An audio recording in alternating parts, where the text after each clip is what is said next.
Hi friends, இன்றைக்கி நம்ம egg rice தான் எப்படி செய்கிறதுன்னு பார்க்க போகிறோம்.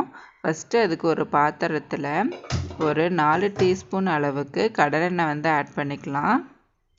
எண்ணெய் நல்லா காஞ்ச உடனே 1/4 டீஸ்பூன் கடுகு, 1/4 டீஸ்பூன் உளுந்தம்பருப்பு, 1/4 டீஸ்பூன் கடலைப்பருப்பு ஆட் பண்ணிவிட்டு எண்ணெயில் வறுத்துக்கலாம். இது வறுபட்ட உடனே ஒரு பெரிய வெங்காயம் கட் பண்ணி ஆட் பண்ணிக்கலாம். இதிலேயே ஒரு 3 பச்சை மிளகாய் சின்ன சின்னதாக கட் பண்ணி ஆட் பண்ணிக்கலாம். ஒரு கொத்து கறிவேப்பிலை இதை ஆட் பண்ணிவிட்டு நல்லா வதக்கி விட்டுக்கலாம்.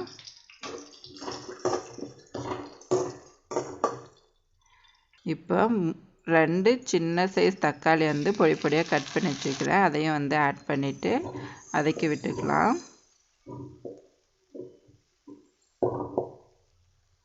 இதில் ஒரு டேபிள் ஸ்பூன் அளவுக்கு இஞ்சி பூண்டு விழுது ஆட் பண்ணிவிட்டு பச்சை வாசனை போகிற வரைக்கும் வதக்கி விட்டுக்கலாம். நல்லா வதங்கின உடனே அதில் ஒரு டீஸ்பூன் அளவுக்கு கரம் மசாலா, 1/4 டீஸ்பூன் மஞ்சள் தூள், 1/2 டீஸ்பூன் மிளகாய்த்தூள், 1/2 டீஸ்பூன் கொத்தமல்லி தூள் ஆட் பண்ணிவிட்டு பச்சை வாசனை போகிற வரைக்கும் நல்லா வதக்கிக்கலாம். இது நல்லா வதங்கின உடனே ஒரு 4 முட்டை வந்து உடச்சி வச்சுருக்கிறேன், அதை வந்து ஆட் பண்ணிக்கலாம். இப்போ நம்ம எவ்வளோ சாப்பாடு எடுத்து வச்சுருக்கிறோமோ அதுக்கு தகுந்த அளவுக்கு உப்பு வந்து ஆட் பண்ணிக்கலாம். ஆட் பண்ணிவிட்டு நல்லா மிக்ஸ் பண்ணி விட்டுக்கோங்க.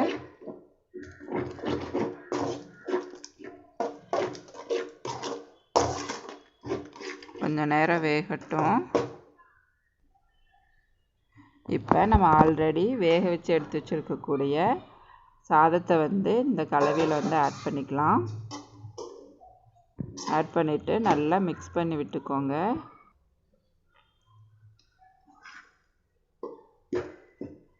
இது எல்லா பக்கமும் நல்லா மிக்ஸ் ஆகிற மாதிரி நல்லா கலந்து விட்டுக்கலாம்.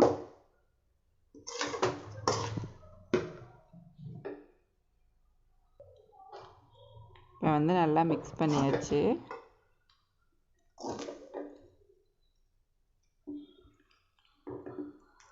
இதில் கடைசியாக வந்து நம்ம ஒரு 1/2 டீஸ்பூன் அளவுக்கு மிளகுத்தூள் வந்து ஆட் பண்ணிக்கலாம். ஆட் பண்ணிவிட்டு மறுபடியும் ஒரு டைம் மிக்ஸ் பண்ணி விட்டுக்கோங்க. கொஞ்சமாக கொத்தமல்லி இலைகளை வந்து தூவிட்டு நம்ம இனி சர்வ் பண்ண வேண்டியதுதான். அவ்வளோதான், நமக்கு சுவையான முட்டை சாதம் வந்து ரெடி ஆயிடுச்சு. இந்த ரெசிபி உங்களுக்கு பிடிச்சிருந்தா மறக்காமல் நம்ம சேனலை வந்து சப்ஸ்கிரைப் பண்ணுங்கள். தேங்க்யூ.